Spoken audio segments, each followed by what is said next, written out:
Hello, Wake Up New Zealand, Sakey speaking.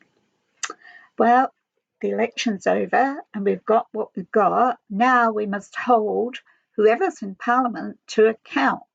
And it's up to us people to actually keep on speaking it out. This is not the finish because the election's over with. This is just the start. So, how dare you step out of your mandatory make-believe bubble?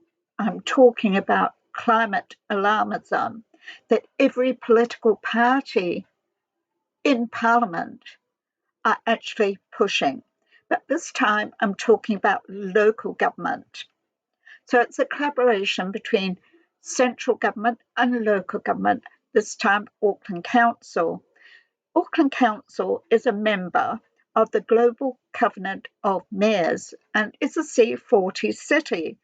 So the Global Covenant of Mayors is an international alliance of cities and local governments where they are implementing net carbon futures for all cities and urbanisation. The alliance comprises of the World Economic Forum stakeholders, corporate capture. They play a role in these global cities, urbanisation and decarbonisation, net zero by 2030. That's 7 years' time, by 2030. So a WEF report, 7th of April 2022 by WEF stakeholders, they refer to the rapid transformation across businesses, business models, policies need to implement a toolbox of solutions for local governments, UN nation states, local governments, i.e. Auckland City, C40, urbanisation, globalisation, globally, originated globally, action locally. So this is to achieve Global Development Goals UN Agenda 2030, a toolbox of solutions for cities and urbanisation. So the World Bank actually introduced this toolbox of solutions for multi-stakeholder corporations to implement around local governments such as Auckland Council as a C40 city. So there's also private lenders involved in the global agenda of localising zero carbon emissions, cities, urbanisations through local governments, that's Auckland City. Included are Accenture, Royal Dutch Shell, the Carlisle International Energy Partners, and the World Bank, plus Blackstone and other financial banking entities. So Accenture is named the knowledge partner. So governments, alliances, and civil society include UN agencies, UN European Parliament, and also World Bank, Blackstone, and other financial banking entities. So you're talking about the Resilient Cities Network, the Global Covenant Mayors, the Auckland Council are a member of that. So Auckland Council are a member of the Global Covenant of Mayors and C40 cities. So you're looking at International Development Finance Corporation, World Green Building Council, a C40 alignment, Auckland City. So they are, Auckland City, already initiating these projects. So Deloitte's actually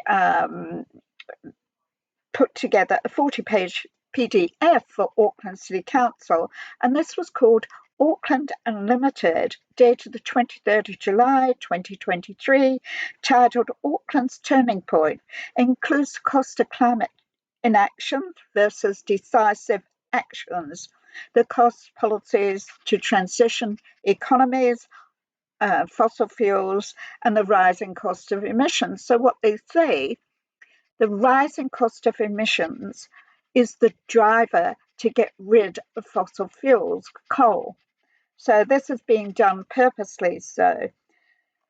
And this is extremely costly, and it will cost the New Zealand taxpayer, ratepayers, etc.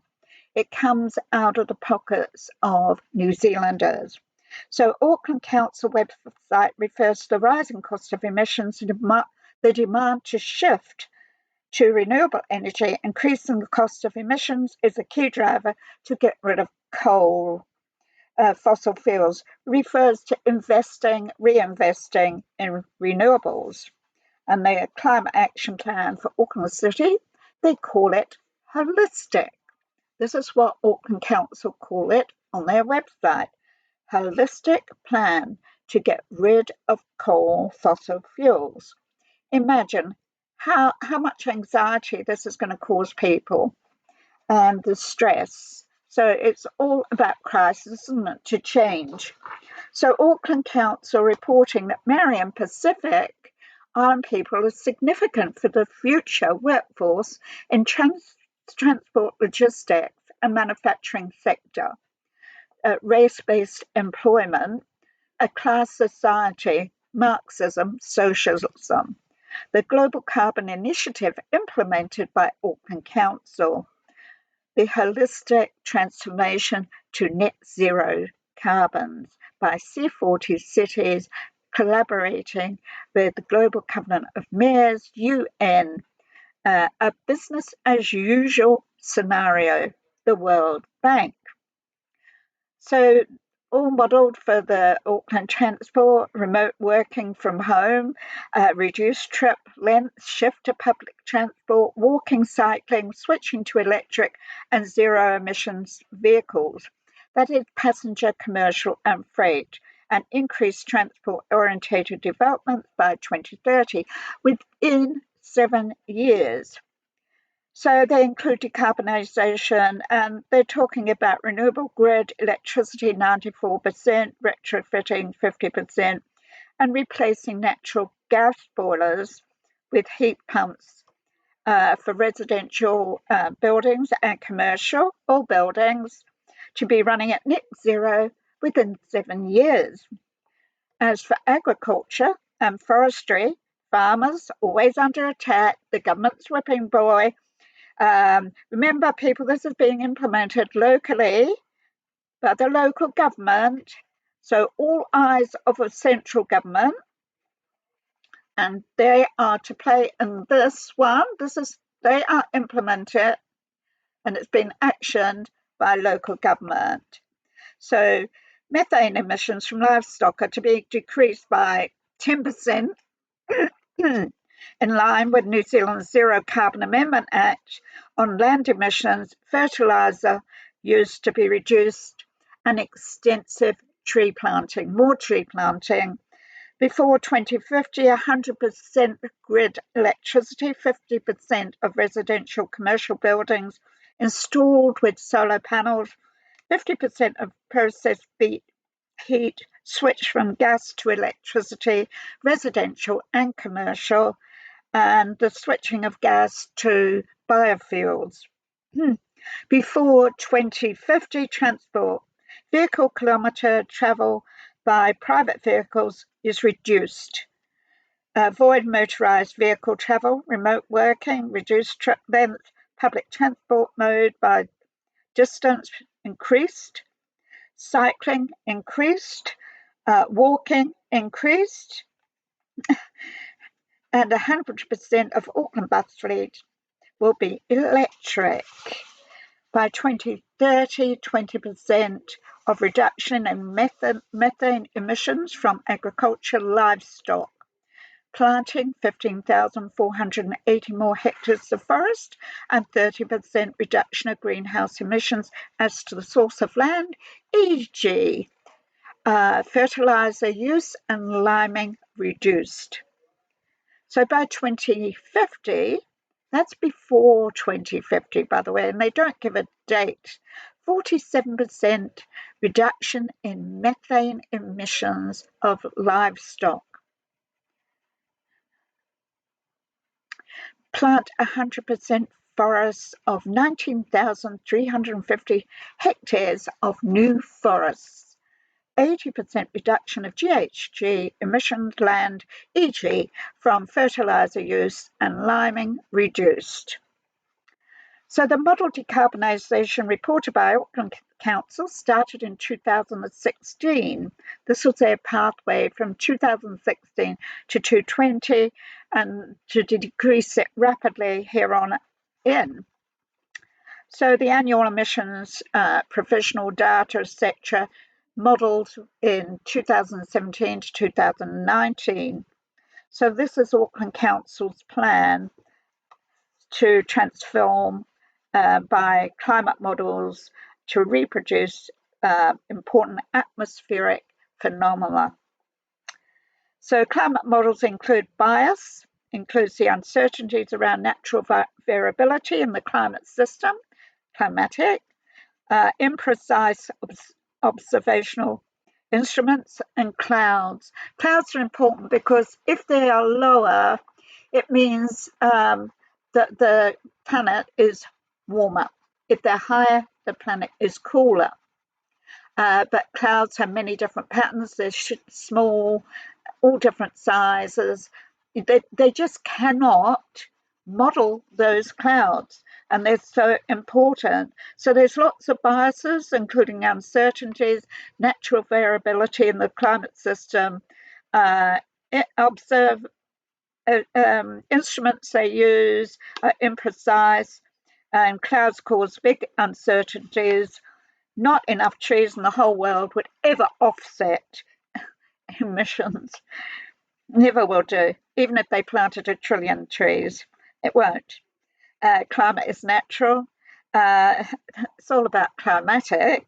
Governments worldwide rely on IPCC assessment reports for decision-making policies, and they include their reports, scenarios which are low, mid, and high range estimates. Estimates, biases, cherry picking. They don't understand the climate properly, and there's lots of what if estimate flows, projections for temperature, sea rise, etc. So the IPC is funded by regular contributions from parent organisations, WMO and UNEP, also voluntary contributions by UN member governments and the UNFCCC. So their fifth assessment report, the IPCC Fifth Assessment Report on Climate Future. Now, all these governments, these organisations actually embrace the IPCC Climate Assessment Reports as being God's honest truth, and you're not allowed to question it. So the IPCC Fifth Assessment Review was done by the UK Parliament. A 24-page review of the IPCC Fifth Assessment Report includes not an academic scientific organisation, but it's clearly a governmental political output. Its aims are not to investigate the reasons for climate change, but to seek out human-induced climate change, which presupposes there is such a thing as climate change, including commercial and political interests. So IPCC assessments with commercial and political interests. The promotion of pseudoscience, e.g. hockey stick, the Himalaya Gate, past baseless claims of increased hurricanes, the spread of malaria, the exposed unethical climate gate, climate scientist involved with IPCC, and of course Al Gore and his inaccuracies with the various shortcomings of science and the process discussed by him. So there's scientific criticisms of the AR5 assessment report, which include no substantial evidence to support IPCC's claimed linkage between the warming climate and increased CO2. IPCC conclusions are not robust. There is no scope to question many aspects of this so-called science. The models do not reflect reality. They can be fudged with high climate sensitivity. They are of little of no value in explaining the past, let alone forecasting the future.